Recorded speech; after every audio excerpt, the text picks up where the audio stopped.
Hi, this is Charting Man Dan of thechartguys.com, home of technical analysis education. Click the link for a free week trial, no credit card required, and gain access to our multiple live broadcasts daily, community chat room, educational videos, nightly watch lists, and more. Invest in your education and future and join the community today. Hey everybody, wild day in the markets today. This is going to be the only video I do today. I've got prior arrangements, so going to look at SPY, S&P 500, IWM, and QQQ. So SPY, we had a bullish day leading up into the Fed minutes. We have lower highs here 3 days in a row. Obviously a bearish reaction to the minutes, rejected from the 50-day and the 10-day moving averages of 205.58 and 205.93. We did break that key 204 level I keep highlighting in my videos, but we did not close below it, so that support is still intact. We have dipped below it plenty of times back in April, but we continued to close above it most times. We did have one day where we closed below it, but that is what we're looking for the bears, a close below 204. Lower Bollinger Band was acting as support today. That's where the low of the day bounced off of. And if we see a bullish reaction to the hold of this 204 support, we'll be looking for weakness at these moving averages, just like we saw today. Weekly time frame, more upper wick showing profit taking, back testing, and rejecting the 10-week moving average resistance of 205.73 and a break of 204. And we're going to start looking down at the lows of previous weeks. Not much support was established on this bounce because it was so strong to the upside. So we've got moving average support down in the 200s on the weekly and the daily time frame. That will be our target of 204 breaks. So let's now compare to the SPX, the cash levels for the S&P 500. And it's essentially the same thing except 2040 instead of 204. We have not closed below 2040 on both attempts here. So a close below 2040 on SPX is even more meaningful than a close below 204 for SPY. So keep that on watch. Same thing with moving average resistance. Weekly chart also looking the same with that upper wick. Key supports are a bit higher here on the weekly for SPX at 2029 and 2024. So if we lose 2040, those key moving averages on the weekly will be the next test. Let's compare to IWM.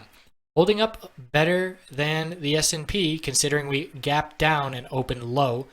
Rejected from key 50 and 200-day moving average resistances of 110.39 and 110.58. So those will be key resistance we keep looking at.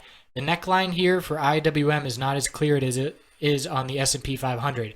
S&P 500, it's at the same level, where for here on IWM, we did establish some higher support before breaking lower. So from here, we're looking at 108.13 and then 106.57, the 100-day moving average support, and clearly a trend of lower highs and lower lows and moving average resistance rejecting attempts by the bulls. Weekly time frame for IWM, back test is rejecting from the 10-week, same as the S&P 500. That level is 110.61. And next moving average support is down at 106.28. So these weekly charts are looking very similar and looking like the top to this bounce is in, at least temporarily, for sure. So now let's compare to QQQ. QQQ led the way to the downside with very steep pullback once we hit the top, and now has been rejected from the 200-day moving average resistance on multiple attempts. Did regain the 100-day moving average support of 105.56 today. So I would say QQQ is the biggest victor today because it did regain a key moving average resistance and turn it into support. So we are on the verge of a potential bullish MACD cross, and we do have a higher low because of how quickly QQQ dumped. It established a low down at 104.40. Now we have a higher low at 105.04.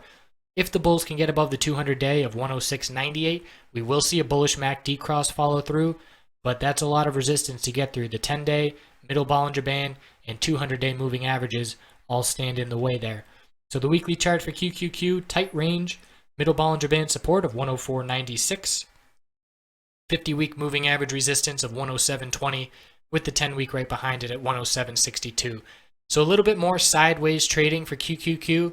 Because the dump already occurred, we got the steep downside out of the way. Now we're trading sideways as this 100-week moving average continues to pull up here. So comparing it to IWM, pulling back straight down, slow and steady for the bears, and SPX, the S&P 500, same thing. So there is a difference in the speed at which the pullback occurred.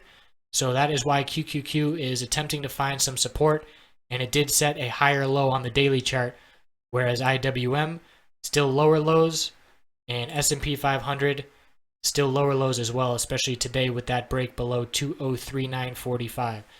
So that is the rundown. QQQ could lead the way. Keep an eye on that because it did lead the way to the downside. If we see that 200-day moving average become support, that could be an early indication that the S&P 500 is going to hold this 2040 level at least this time around.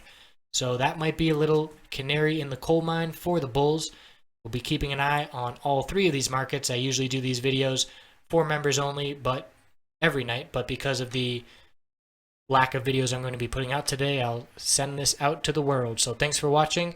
Appreciate the support, and I will see you tomorrow as usual. Thanks for watching. The Chart Guys community has compiled trader tips from dozens of traders over the last year and put together a free ebook you can access by clicking the button and entering your email. Have a wonderful night.